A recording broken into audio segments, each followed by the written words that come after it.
The question hung in the air like a blade waiting to fall. Professor Draven Kahl stood at the center of the arena floor, his scales catching the cold light from the domed ceiling above us. Behind him, chained to a metal post thicker than my body, stood the creature he called Vorash. Its breathing alone shook the dust on the ground. Its eyes were the color of dying stars, and every student in that hall, human or otherwise, refused to meet them. "Who among you," Professor Kahl said again, slower this time, as if he enjoyed watching us shrink, "believes they can face my beast?" Nobody moved. I sat near the back of the towering stone hall, one of maybe 40 new students crammed onto cold benches that curved around the arena like the inside of a shell. Around me sat beings from a dozen worlds. Some had 4 arms, some had skin like polished stone. Some had eyes on the sides of their heads so they could watch every angle at once. All of them, every single one, looked away from the professor's gaze. I was the only human in the room. Earth had joined the Galactic Academic Concord only 2 years earlier.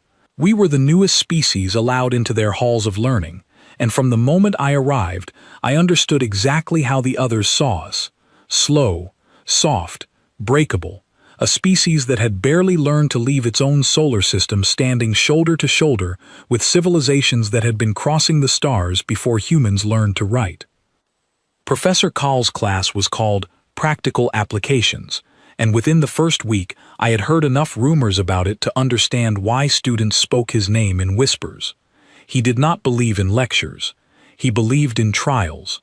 He believed that true learning came from facing something that could crush you, and living, or not, with the choice you made when fear told you to sit still. Vorash pulled against its chain, and the sound of straining metal echoed through the hall. The creature stood taller than 3 men, with limbs built for speed, and a jaw that could close around a grown man's torso without much effort.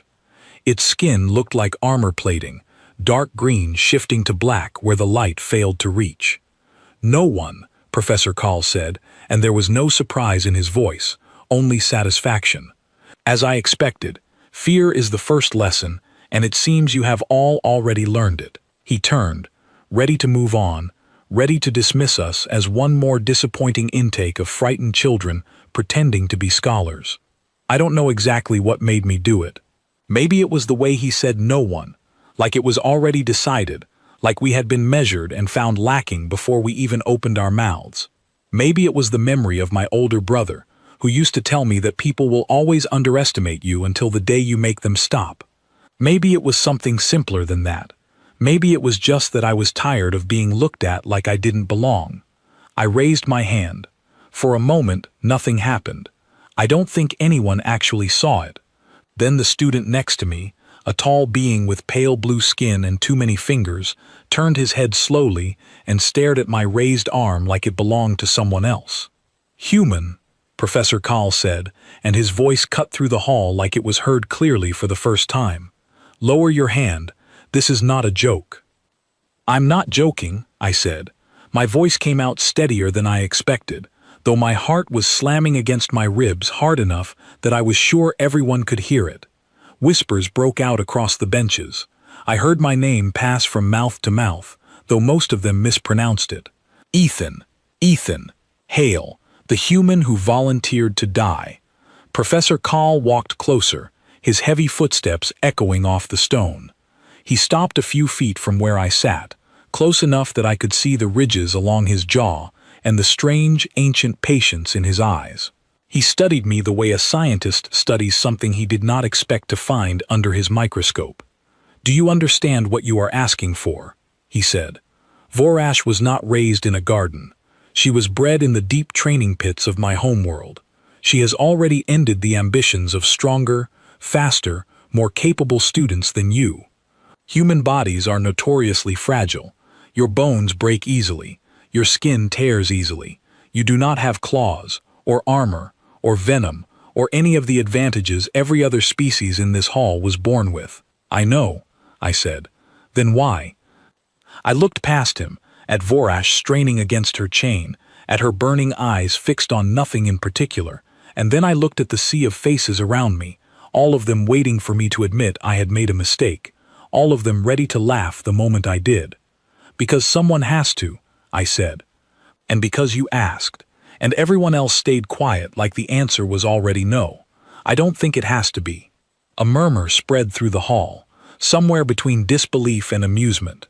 I heard someone laugh outright, a sharp barking sound from one of the reptilian students near the front. I felt heat rise in my face, but I kept my hand raised, kept my spine straight, kept my eyes on the professor instead of the floor. Professor Call studied me a moment longer, and something shifted behind his ancient eyes. Not respect, not yet. Something closer to curiosity. The look of someone who has found an unexpected variable in an equation he thought he had already solved. "Very well," he said finally.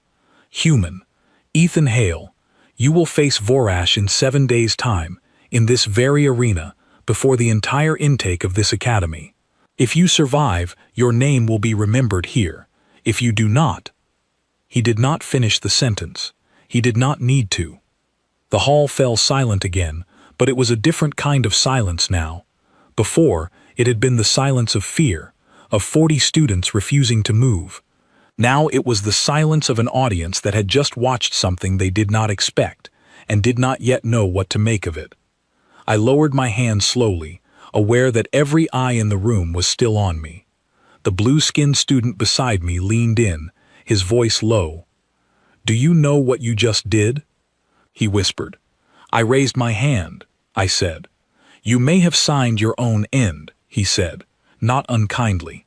There was something almost like pity in his voice, the way you might speak to someone who had wandered into traffic without noticing. I did not answer him. I kept my eyes forward, on Vorash, on the chain that held her, on the arena floor where in 7 days I would either prove every single person in this hall wrong or prove them all right.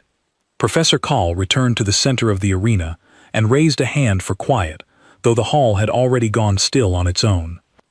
"Class is dismissed," he said. "Human, stay behind." The other students filed out slowly, throwing glances back at me as they went, some curious, some pitying, a few openly amused. I stayed in my seat until the hall had mostly emptied, until it was just me, the professor, and the great chained creature whose breathing still echoed off the stone walls. Professor Call approached and stood over me, close enough that I had to tilt my head back to meet his eyes. "I have taught this class for 11 cycles," he said. "In that time, exactly 2 students have volunteered to face one of my beasts of their own will. Both were from species built for strength you cannot imagine. One survived. I do not say this to frighten you. I say this because I want you to understand precisely what you have chosen, without illusion." "I understand," I said. "I do not think you do," he said, "but I admire that you believe you do. That, at least, is rare." He turned toward Vorash, who had gone still, watching us both with those burning eyes, as if she understood every word. "7 days, Professor Call said. Use them well, human. They may be all you have." I stood, my legs less steady than I wanted them to be, and walked out of that vast stone hall alone, leaving the professor and his beast behind me. The corridor outside was empty, lit by pale strips of light set into the ceiling, and my footsteps sounded far too loud in the silence. 7 days. I did not know yet how I would survive them, let alone what waited for me in that arena. But somewhere underneath the fear settling cold in my chest, there was something else, too. Something that felt almost like the beginning of a plan. I had raised my hand when no one else would. Now I had to earn the right to have done it. The corridor lights flickered once as I walked, and for a moment I thought the whole academy had gone quiet just to watch me fail. It hadn't. It was only my own nerves playing tricks, but the feeling stayed with me long after I reached my quarters and shut the door behind me. Word had already spread. By the time I sat down on the edge of my bunk, my communicator was buzzing with messages from classmates I barely knew, all of them asking the same question in different ways. Did you really volunteer? Are you insane? Do you have a plan? Or did you just want everyone to remember your name before you disappeared from this academy forever? I did not answer any of them. I sat there instead, staring at the wall, replaying the moment my hand had gone up before my mind had fully agreed to it. Somewhere in the back of my thoughts, I heard my brother's voice again, calm and steady, the way it always was before he shipped out for his final tour. People will always underestimate you until the day you make them stop, Ethan. The trick is surviving long enough to make that day count. He never got his day. I still carried that with me, quiet and heavy, tucked somewhere behind every decision I made since. Maybe that was part of why my hand had gone up. Maybe I was tired of watching opportunities slip past people I loved, and I refused to let this one slip past me. A knock at my door pulled me out of my thoughts. I opened it to find Grace Whitmore standing in the corridor, arms crossed, her expression somewhere between concern and disbelief. Grace was one of the few other humans in this section of the academy, a systems engineering student with a sharp tongue and sharper instincts.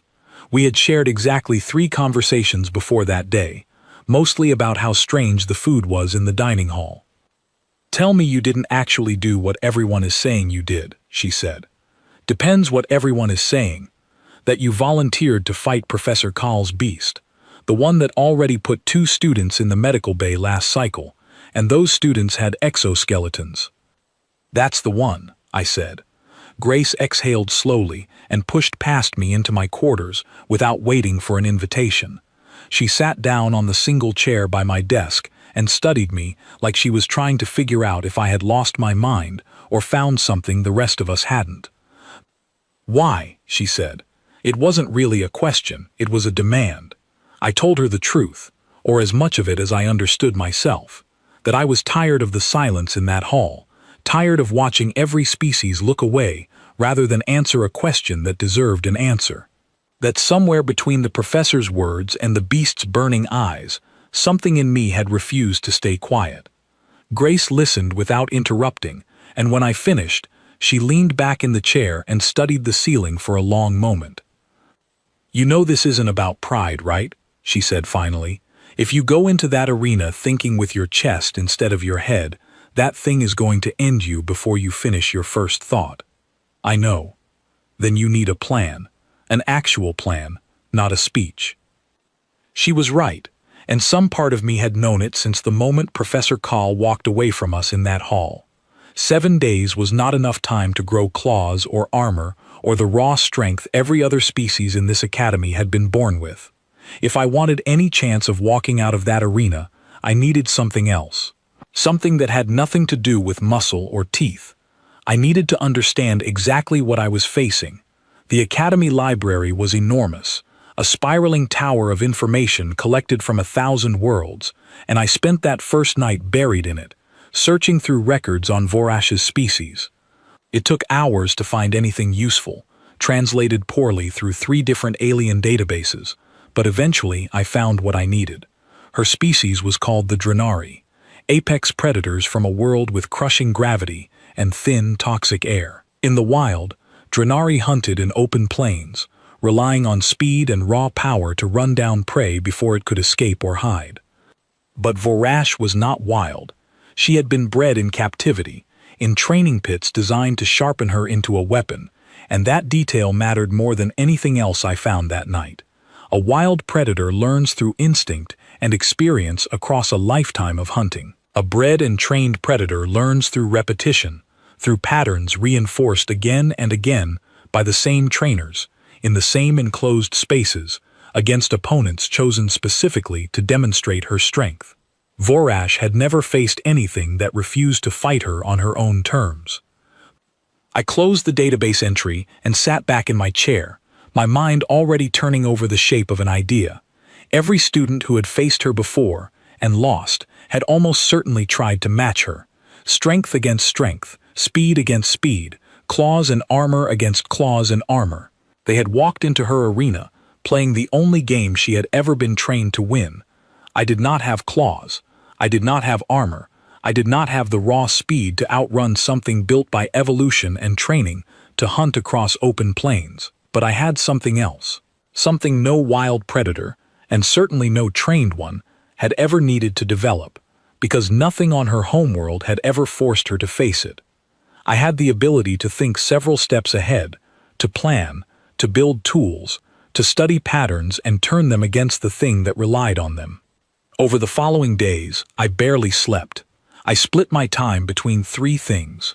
First, physical conditioning, not to build strength I could never match, but to build endurance, balance, and the kind of quick reflexes that might buy me a few precious seconds inside that arena.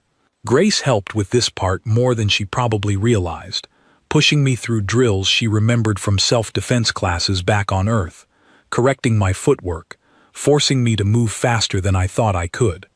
Second, I studied the arena itself.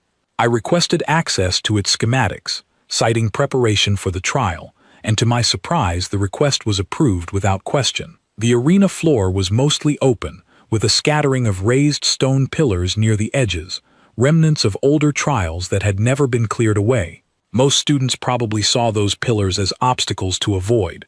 I saw them as tools waiting to be used. Third, and most important, I studied Vorash herself.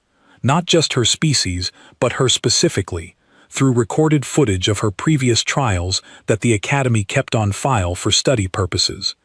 I watched those recordings more times than I could count, until I had memorized every motion of her attacks, every subtle shift of her weight before she lunged, every moment her trainers had reinforced through repetition until it became instinct. That was where I found it. In every single recording, without exception, Vorash led with her right side. Every charge began with a slight drop of her right shoulder, every strike favored her right claw, every turn swept in the same direction. It was such a small detail that I almost missed it the first several times through the footage, but once I saw it, I could not unsee it. Her trainers had built her into a weapon so effective that no opponent had ever survived long enough to notice the pattern, let alone exploit it. I brought this to Grace on the fourth night, spreading printed frames from the recordings across my desk, tracing the pattern with my finger as I explained what I had found. "You think you can dodge based on this," Grace said, studying the images with a frown. "I think I can predict her," I said, "which means I can be somewhere else when she expects me to be exactly where every opponent before me stood." "That's a big difference between predicting an attack and surviving it," she said. "Even if you know which way she's going to move, she's still faster than you, stronger than you, and she's not going to stop coming just because you dodge once." She was right, and I knew it. Prediction alone would not be enough. I needed a way to use her own momentum against her, to turn her strength and speed into a weakness rather than an advantage. That was where the arena's forgotten pillars came back into my thinking. If I could draw her charge toward one of them at the right angle, her own speed and weight might do far more damage to her balance than anything I could manage with my bare hands. On the fifth day, I brought my plan to someone I did not expect to seek out. Lyra Sen, the blue-skinned student who had sat beside me in the hall the day I raised my hand, found me in the training yard during one of my endurance drills and watched in silence for several minutes before speaking. "You are still preparing," she said, sounding almost surprised. "Most who volunteer out of impulse abandon the effort within a day, once fear replaces pride." "I'm not most people," I said, breathing hard from the drill. She studied me for a long moment, then sat down on the low stone wall bordering the yard. "I have seen Vorash fight 3 times, she said. "I did not think a human could survive facing her. I still do not think it is likely. But I confess, I am curious what you intend to attempt." I told her, laying out what I had found in the footage, the pattern in Vorash's attacks, the pillars scattered across the arena floor, the plan slowly forming in my mind to use her own trained instincts against her. Lyra listened with the careful attention of someone who did not want to miss any detail, and when I finished, she was quiet for a long time. "Your species has a strange kind of strength," she said finally. "You cannot outrun her, you cannot outmatch her, and yet you spend your days searching for the one weakness a lifetime of training built into her without her trainers ever noticing. That is not something my people are taught to value. We are taught to become stronger. You seem to have decided that thinking differently might matter more." "It has to," I said. "It's all I have." Lyra offered to help after that, and her knowledge of Drenari biology filled gaps my research alone could never have closed. She explained the location of pressure points along a Drenari's foreleg joints, delicate for a species otherwise built like a fortress, vulnerable in a way that predators, who had never fought back, never needed to protect. She explained how a Drenari's balance depended heavily on a tail she used for stability during high-speed turns, and how disrupting that balance at exactly the wrong moment could turn a charging predator into a falling one. Piece by piece, across the remaining days, the shape of a plan came together. Not a plan built on strength I did not have, but on patience, observation, and the willingness to use every advantage a small, clever mind could find against an opponent who had never needed to think, only to strike. On the 6th night, as the 7th day loomed close enough to feel like a weight pressing against my chest, Grace found me still awake, staring at the printed frames scattered across my desk. "You should sleep," she said. "I will," I said, though we both knew it was unlikely. She sat down across from me, studying the frames the way she had studied me days earlier, searching for something she wasn't sure she would find. "Do you actually think you can win this?" she asked finally. I thought about the question longer than she probably expected. I thought about my brother, about the silence in that hall, about the burning eyes of a creature that had never once faced someone who refused to fight her on her own terms. "I think," I said slowly, "that everyone in that hall decided I couldn't, before I ever had the chance to try. I don't know if I can win, but I know I'm not going to lose because I stopped thinking the moment I felt afraid." Grace nodded slowly, and for the first time since she had shown up at my door days earlier, something like belief crossed her expression instead of doubt. "Then get some rest," she said. "Tomorrow, you're going to need every bit of that thinking you're so proud of." I did not sleep much that night, but I lay there in the dark, running through the plan again and again, memorizing the angles, the timing, the exact moment I needed to be somewhere Vorash's trainers had never taught her to expect. 7 days had felt like an eternity when Professor Call first spoke them aloud in that vast stone hall. Now, with morning only hours away, they felt like they had disappeared far too quickly.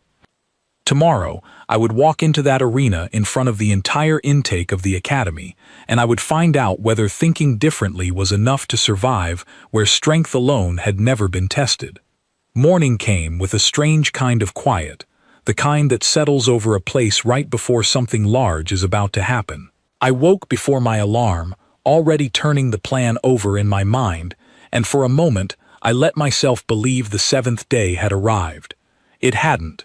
Professor Call's 7 days meant 7 full cycles of the Academy's rotation, and by my count, 2 more remained. I felt relief for exactly a moment before I remembered that 2 more days also meant 2 more days for something to go wrong. News of my volunteering had spread far beyond the students who sat in that hall. By the time I reached the dining commons that morning, I noticed the shift immediately. Conversation stopped when I walked past. Eyes followed me from tables I had never even approached. A group of reptilian students near the far wall watched me with open amusement, and one of them, a broad-shouldered student named Krisek who had a reputation for cruelty dressed up as honesty, rose from his seat as I passed. "The human who wants to die in front of everyone," he said, loud enough for half the room to hear. "Tell me, is this a custom on your world? Do all humans volunteer for slaughter, or only the foolish ones?" A ripple of laughter moved through the nearby tables. I felt heat rise in my chest, the same heat I had felt in that hall when Professor Call first questioned my choice. But I had learned something in the days since then. Anger was a fuel that burned fast and left nothing useful behind. I needed something steadier. "We'll see," I said, and kept walking. Krisek followed a few steps, clearly hoping for a bigger reaction. "You know nothing of Vorash's strength. You have watched footage, perhaps. Footage does not teach you what it feels like to stand before something built entirely to end you." "Then I suppose I'll learn something new," I said. He fell silent at that, unsure how to respond to someone who refused to rise to his provoking, and I left him standing there while I found a seat near Grace and Lyra, who had already claimed a table near the back of the hall. "You're gaining a fan club," Grace said dryly, nodding toward Krisek's table. He's not wrong to doubt me, I said. Footage isn't the same as standing in that arena. I know that. Lyra studied me carefully over her meal. There is a difference between doubt that weakens you and doubt that sharpens you, she said. You would do well to let his words become the second kind. I turned that thought over for the rest of the day and found there was truth in it. Every whispered comment, every skeptical glance, every reminder of exactly how outmatched I appeared to be became something I could use, a pressure that forced me to check my plan again and again for weaknesses, rather than let comfort dull my preparation. That afternoon, Lyra brought someone new to meet me, a quiet, older student named Doran, who moved with a slight limp and kept one arm close against his side, favoring it in a way that suggested old injury rather than natural anatomy. He was the first student, Lyra explained, who had ever survived one of Professor Call's trials without being from a species built for overwhelming strength. I did not win, Doran said, before I could ask. I survived. There is a difference, and you should understand it clearly before you walk into that arena believing survival and victory are the same thing. I asked him what happened, and he told me plainly, without any attempt to soften the details. He had faced a smaller beast than Vorash, something closer to his own size, and even then the fight had nearly ended him. He had escaped only because the beast, distracted by an unexpected sound from the crowd, had hesitated for a fraction of a second, long enough for him to reach a barrier at the arena's edge that the beast could not cross. Luck, he said. That is what saved me. Not strength, not cleverness, luck. I would not recommend counting on it. I'm not counting on luck, I said. I'm counting on patterns. Vorash has fought before. Every fight is recorded. Every recorded fight shows the same habits repeated, because she was trained through repetition rather than experience. Doran considered this for a long moment, his expression unreadable. Then you have thought about this more carefully than most who came before you, he said finally. That does not guarantee survival, but it is more than most managed, myself included. He left not long after that, but his words stayed with me, a reminder that even the best plan could unravel against something built to overwhelm rather than outthink. I spent that evening back in the training yard, pushing my body harder than I had all week, forcing my legs and lungs to hold up under sustained effort rather than short bursts, because I suspected the fight ahead would not be measured in seconds, but in however long I could keep moving without making a single fatal mistake. Grace joined me partway through, correcting my footwork again, calling out drills meant to build the kind of instinctive reaction time that thinking alone could never provide once adrenaline took over. You're getting faster, she said, watching me complete a set of evasive movements around a series of markers she had set up to mimic the arena's pillars. Not fast enough to outrun Vorash, I said, breathing hard. You don't need to outrun her, Grace said. You need to outlast her long enough for your plan to work. There's a difference, and I think you're finally starting to understand it. That night, as I lay in my bunk trying to force my mind quiet enough for sleep, my communicator buzzed with a message I did not expect. It was from Professor Call himself, brief and without any warmth. You have 1 day remaining. I would advise you use it wisely. Vorash has been given no additional preparation, no advantage beyond what she already possesses. Whatever fate awaits you tomorrow, it will be decided entirely on your own choices, and mine. I read the message twice before setting the communicator aside, and something about its plainness settled a kind of calm over me that all my training that week had not quite managed.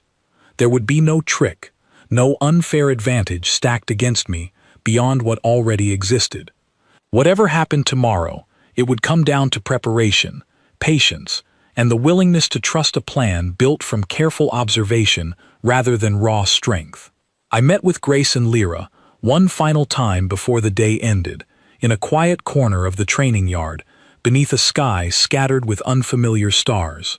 We reviewed the plan once more, step by careful step. I would draw Vorash's initial charge toward the eastern cluster of pillars, using her trained tendency to lead with her right side to predict the angle of her approach. If the timing held, her own momentum, redirected at exactly the wrong moment, would do more to disrupt her balance than anything I could manage by strength alone. From there, Lyra's knowledge of Drenari pressure points would guide my next move, targeting the vulnerable joints along her foreleg rather than attempting to match her overwhelming size and power directly. "If the timing doesn't hold," Grace said, "what then?" "Then I adapt," I said. "That's the only advantage I actually have over her. She was trained to repeat a pattern. I wasn't." Lyra studied me in the dim light, something thoughtful behind her expression. "You keep saying that as though it comforts you," she said. "Does it?" I considered the question honestly before answering. "It has to," I said, "because it's true, and because it's the only thing I've got that Vorash doesn't."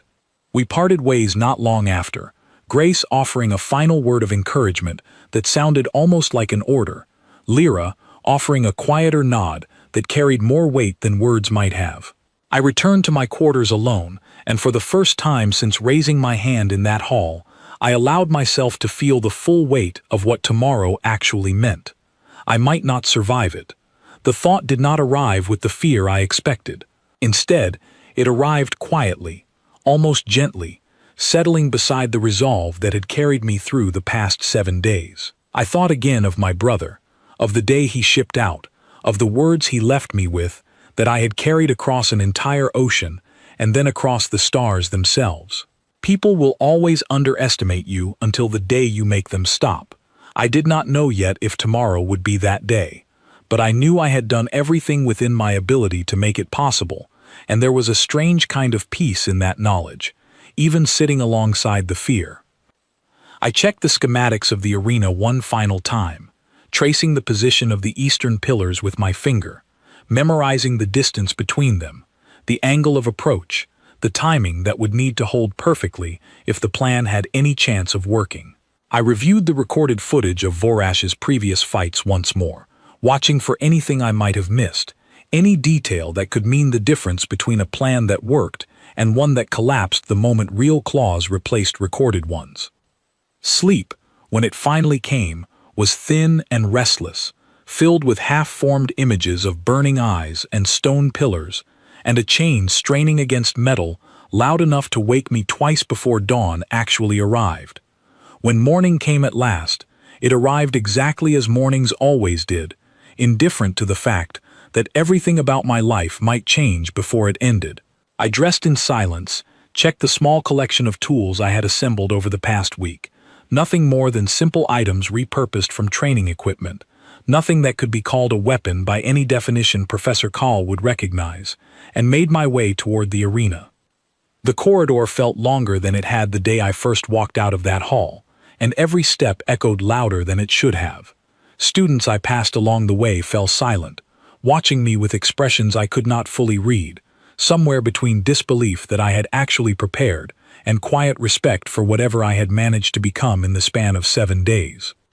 Krissick was waiting near the entrance to the arena, and for once, his expression held no mockery. "I did not think you would still be standing here today," he said. "Most who make foolish promises abandon them once fear sets in properly." "I'm still standing," I said. "Yes," he said slowly, studying me as though seeing something new. "You are." He stepped aside without another word, and I walked past him toward the arena doors, toward the sound of a crowd already gathering beyond them, toward whatever waited for me on the other side.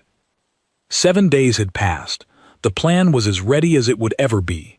Whatever happened next would be decided not by strength I did not have, but by everything I had learned in the time I had been given to prepare for it.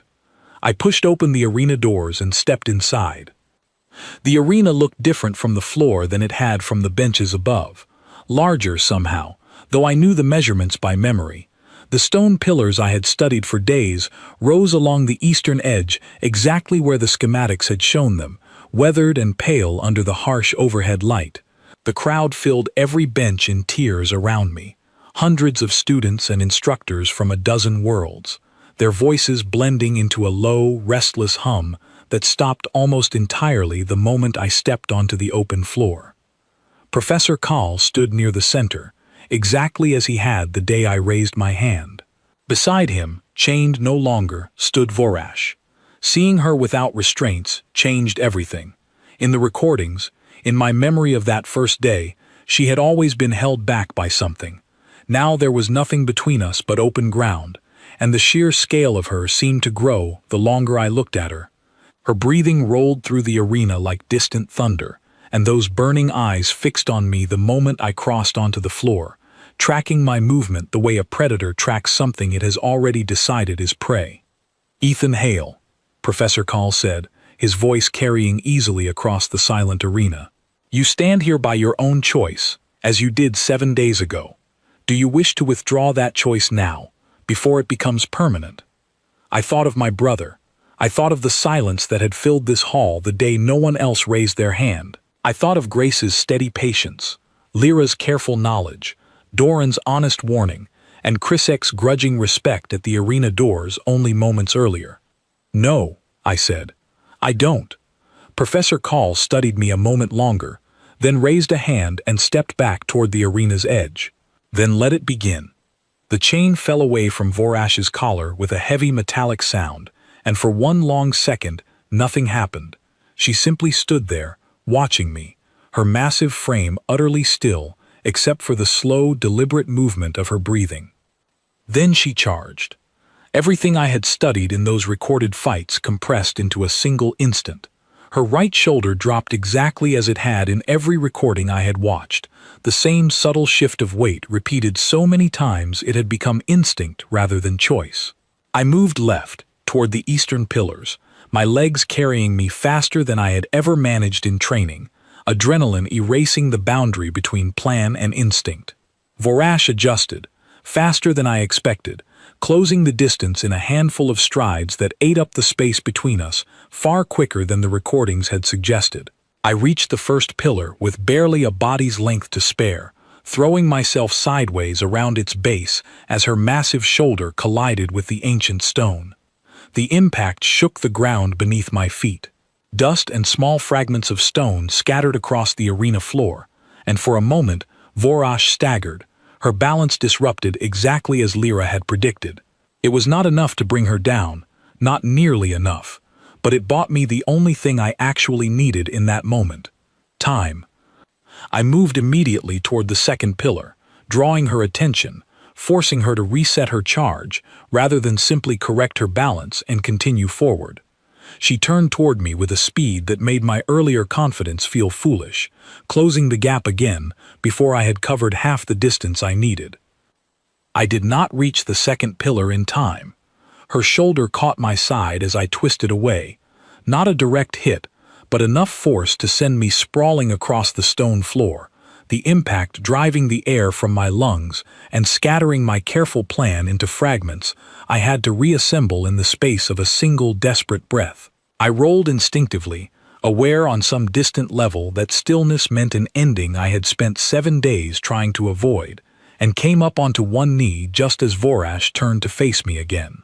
The crowd's noise crashed over the arena in that moment, gasps and shouts blending together into something that barely registered against the pounding of my own pulse.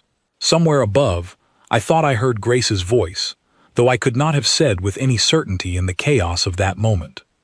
Pain radiated along my side where Vorash's shoulder had connected, sharp and insistent, but not the kind that stopped me from moving. I forced myself upright, forced my mind back onto the plan rather than the fear clawing at the edges of my thoughts, and watched Vorash's stance shift as she prepared for another charge. Her right shoulder dropped again. The pattern held. I moved toward the second pillar with everything I had left, and this time, instead of simply dodging around it as I had the first, I waited until the very last possible instant, until her charge had committed fully to the angle her training demanded, and then I dropped low, beneath the reach of her foreleg, exactly where Lyra had shown me the vulnerable joint would be during the brief window her balance would be compromised by the turn. I struck the joint hard, driving every bit of remaining strength through the heel of my palm, exactly as Grace had drilled into me across the past several days. Vorash's leg buckled. It was not a fall, not entirely, but it was enough. Her massive frame lurched sideways, momentum and injury combining in a way her trainers had never prepared her to correct, and for the first time since the chain had fallen away, she stumbled, one knee driving hard into the stone floor of the arena. The crowd's noise shifted, gasps turning into something closer to stunned silence, hundreds of students watching a creature they believed unbeatable, struggling to find its footing again. I did not celebrate. I knew better than that. Vorash recovered quickly, faster than I hoped, rising back onto all four limbs with a low sound that vibrated through the ground beneath my feet, something between a growl and a roar that carried a fury I had not heard from her before. The injury to her foreleg had slowed her, but it had not stopped her, and I understood immediately that whatever advantage I had gained would not last if I hesitated even a moment longer. She charged again, favoring her uninjured side now, adjusting the pattern I had relied on for the first time since the fight began. I felt a spike of fear cut through my focus, sharper than anything before it, because an opponent who adapted was infinitely more dangerous than one who repeated the same mistake indefinitely. I had no more pillars positioned to intercept this new angle of attack.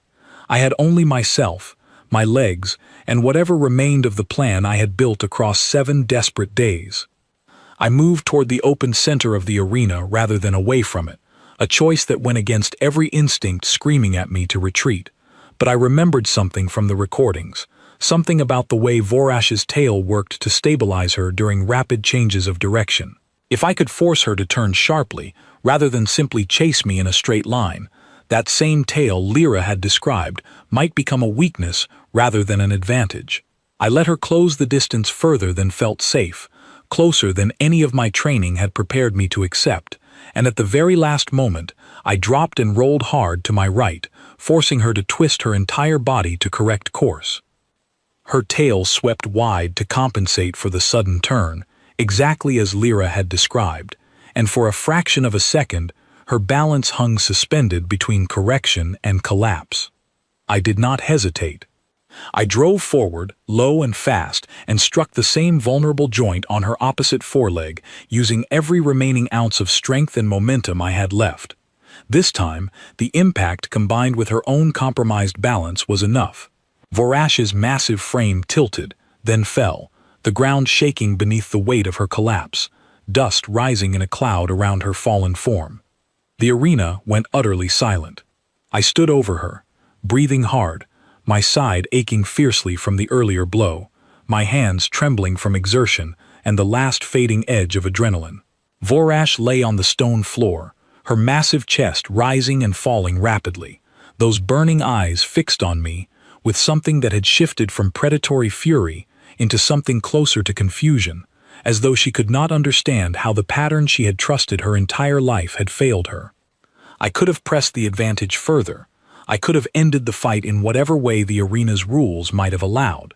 But standing there, looking down at a creature that had been bred and trained for this single purpose, without ever being given a choice in the matter, I found I had no desire to do so. I stepped back instead, raising my hand slightly, a gesture I hoped would translate clearly enough across the barrier between our species. "That's enough," I said, my voice hoarse but steady. "I don't need to hurt you any further." Vorash remained still on the ground, her breathing beginning to slow, her burning eyes still fixed on me, though the fury behind them had faded into something quieter. Professor Call stepped forward from the arena's edge, his expression unreadable as he studied the fallen creature and then turned to look at me, standing there battered but upright in the center of the floor. The silence stretched a moment longer before the crowd broke it entirely, a wave of sound rising through the tiered benches, disbelief and astonishment tangled together into something that filled the entire arena. I had done it. I had not matched Vorash's strength. I had not outrun her speed. I had done something else entirely, something no one in that hall, myself included, had been entirely certain was possible 7 days earlier. I had outthought her. And as I stood there, breathing hard in the settling dust, watching Professor Call approach with an expression I could not yet read, I understood that whatever happened next, the silence that had filled this hall the day I first raised my hand was gone, and it was never coming back. Professor Call crossed the arena floor slowly, his heavy footsteps the only sound cutting through the crowd's rising noise, and stopped a short distance from where Vorash still lay recovering on the stone. He studied her for a long moment, then turned his attention to me, his ancient eyes carrying an expression I had not seen from him before. "In 11 cycles," he said, his voice quieter now than it had been in that first hall, "I have watched countless students face my beasts. Most rely on strength borrowed from their species, hoping raw power alone will be enough. A rare few rely on speed, or armor, or venom, whatever advantage evolution granted them. Not one in all that time has relied on what you relied on today." "Thinking," I said, still catching my breath. "Patience," he corrected. "Observation, the willingness to study an opponent so thoroughly that her own strength became the very thing that defeated her. I did not believe your species capable of it. I confess, I am uncertain whether to call that a failure of my judgment, or a discovery worth far more than the lesson I intended to teach." Behind him, Vorash shifted, rising unsteadily onto 3 limbs, favoring the foreleg I had struck during the fight. She did not charge again. Instead, she remained still, watching me with those burning eyes, and something in her posture had changed entirely from the fury that had driven her charges only minutes earlier. It was not submission, not exactly. It was closer to recognition, the quiet stillness of a predator that had, for the first time in her life, met something it could not simply overpower through instinct alone. I took a slow step toward her, ignoring the tension that rippled through the crowd at the movement, and knelt carefully at a distance I judged safe enough to be respectful rather than reckless. "You fought well," I said, though I had no way of knowing whether she understood the words themselves, only perhaps the tone behind them. "I'm sorry it had to be like this. I don't think either of us chose it." Vorash's breathing slowed further, and for a long moment, the two of us simply regarded each other across the dusty stone floor, predator and challenger, beast and student, neither one entirely certain what the other's stillness meant. Professor Kahl watched this exchange with an expression that had shifted from simple surprise into something more thoughtful. "She has never allowed an opponent to approach this closely without attacking," he said. "Whatever you have done today, Ethan Hale, it appears to extend beyond simply winning a contest of strength and cleverness." I rose slowly, my side still aching fiercely, and turned to face the crowd properly for the first time since the fight had ended. Hundreds of faces stared back at me from the tiered benches, expressions ranging from stunned disbelief to something that looked, unmistakably, like respect. I found Grace and Lyra near the front row, both of them on their feet, and even from that distance, I could see the relief written plainly across Grace's face. "Students," Professor Kahl said, raising his voice to carry across the arena, "you have witnessed something today that I did not expect to teach, and certainly did not expect to learn myself. Strength, speed, and natural advantage are valuable tools, but they are not the only measure of what a species, or an individual, might accomplish when faced with an opponent that seems impossible to overcome." He turned back to me, and for the first time since I had known him, something that resembled genuine respect crossed his features. "Humanity," he said, loud enough for the entire hall to hear, "has been widely regarded across this concord as a species without significant advantage. Slow, physically weak, recently arrived among civilizations far older and more developed. I confess, I shared that assessment. I do not any longer." The crowd's murmur rose again, quieter this time, more contemplative than the earlier disbelief. I felt the weight of hundreds of eyes settle on me differently than they had 7 days earlier, when I first raised my hand in that same hall. Then, I had been an oddity, a foolish volunteer expected to fail quickly and quietly. Now, something had shifted, and I understood, standing there in the settling dust with my side still aching, that it would not shift back easily. Medical attendants arrived shortly after to check on both myself and Vorash, and I allowed them to examine the bruising along my side, while Professor Kahl arranged for Vorash to be moved to a recovery enclosure rather than back to the training chains I had expected. When I asked him about this, he studied me for a long moment before answering. "She fought well, as you said," he replied. She deserves rest, not further confinement. Perhaps that is another lesson I have learned today, alongside the others. Word of the fight spread through the academy faster than I could have imagined, faster even than the rumors that had followed my initial volunteering 7 days earlier. By the time I made it back to my quarters that evening, my communicator was flooded with messages, no longer questioning my sanity, but asking instead how I had done it, what I had studied, whether the same approach might work against other trials students faced across different classes. Grace and Lyra found me there that evening, both of them settling into the same seats they had occupied throughout the past week, though the atmosphere between us had changed entirely from the tense preparation of days earlier. "You actually did it," Grace said, shaking her head slowly, though a smile had finally replaced the worry that had lined her face throughout the week.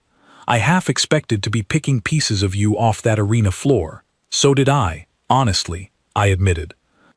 Lyra studied me with quiet curiosity, the same expression she had worn the day she first approached me in the training yard. "You have changed something today," she said, "not simply your own standing within this academy, something larger.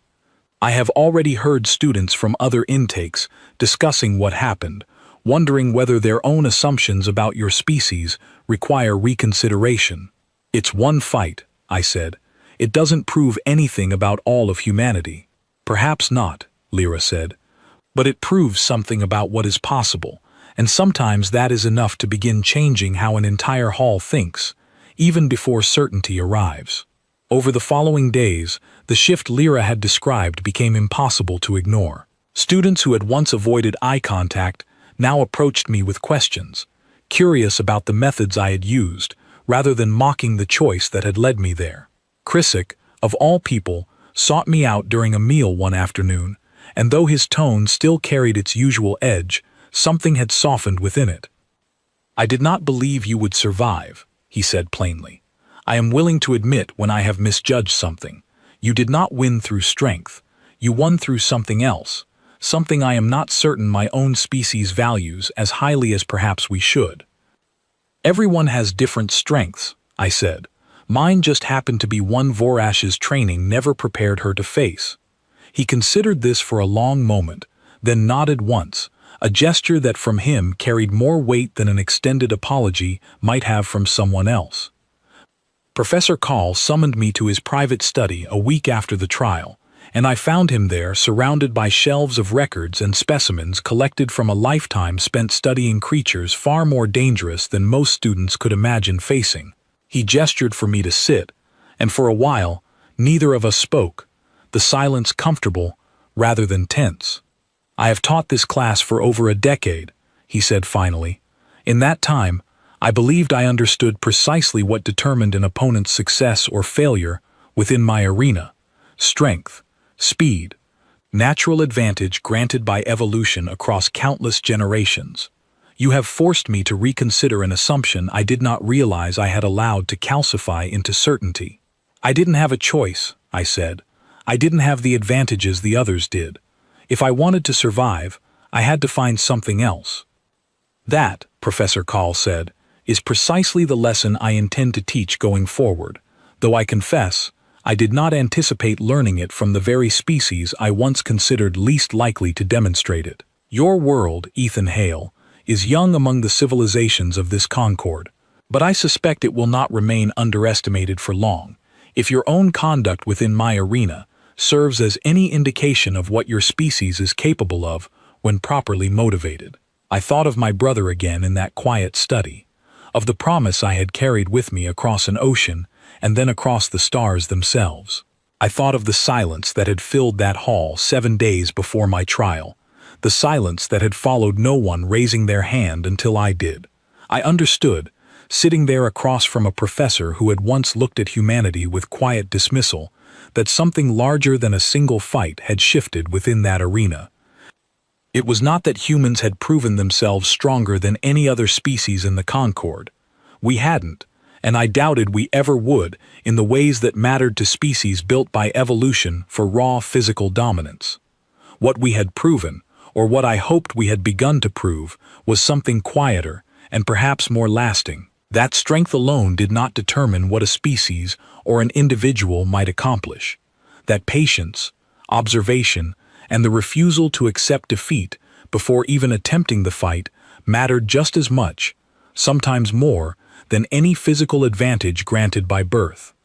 Vorash recovered fully over the following weeks, and I visited her recovery enclosure more than once during that time, though Professor Call insisted on careful supervision during each visit.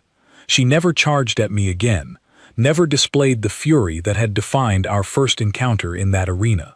Instead, she watched me with quiet, careful attention, and on one visit, she lowered her massive head slightly as I approached, a gesture Professor Call later explained was reserved among her species for opponents who had earned genuine respect rather than simple submission.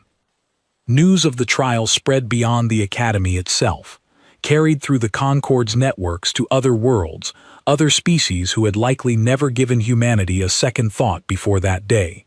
I did not know, standing in that quiet enclosure with Vorash watching me calmly from across the stone floor, exactly what that spreading news would mean for humanity's future among the older, more established civilizations of this Concord. But I understood, with a certainty I had not felt since the day I first raised my hand in that silent hall, that whatever came next, humanity would not walk into it unnoticed or underestimated in quite the same way again. Grace found me there one afternoon, watching Vorash rest peacefully in her enclosure, and settled beside me without a word for a long moment. "You know this is just the beginning, right?" she said finally. "Word's already spreading across other academies. Other Concord worlds are asking questions about humanity they never bothered asking before." "I know," I said. "Does that scare you?" I considered the question honestly, watching Vorash's slow, steady breathing, remembering the burning fury in her eyes the day the chain first fell away, remembering the quiet recognition that had replaced it by the fight's end. "A little," I admitted, "but I think it's supposed to. Change usually does, right up until it stops feeling like something to fear, and starts feeling like something worth having caused." Grace smiled at that, and for a while, we simply sat together in comfortable silence, watching a creature that had once been trained to end my life rest peacefully only a short distance away, a quiet reminder of how much had shifted in the span of a single trial. 7 days had once felt like an impossible amount of time to prepare for something I barely understood how to survive. Now, looking back, I understood that those 7 days had given me something far more valuable than a plan to defeat a single trained beast. They had given humanity, in some small but undeniable way, its first real answer to a question the entire galaxy had been asking since we joined their ranks. We were not the strongest species among the stars. We were not the fastest, nor the most naturally gifted with claws, armor, or venom built by evolution for survival on hostile worlds. But we were something else, something that had carried us through every impossible challenge across our own long history on Earth. Something that had carried me through 7 desperate days and into an arena no one believed I would walk out of. We were the species that refused to stay silent when everyone else assumed the answer was already no. And somewhere across the galaxy, on worlds humanity had barely begun to understand, that answer was only just beginning to be heard.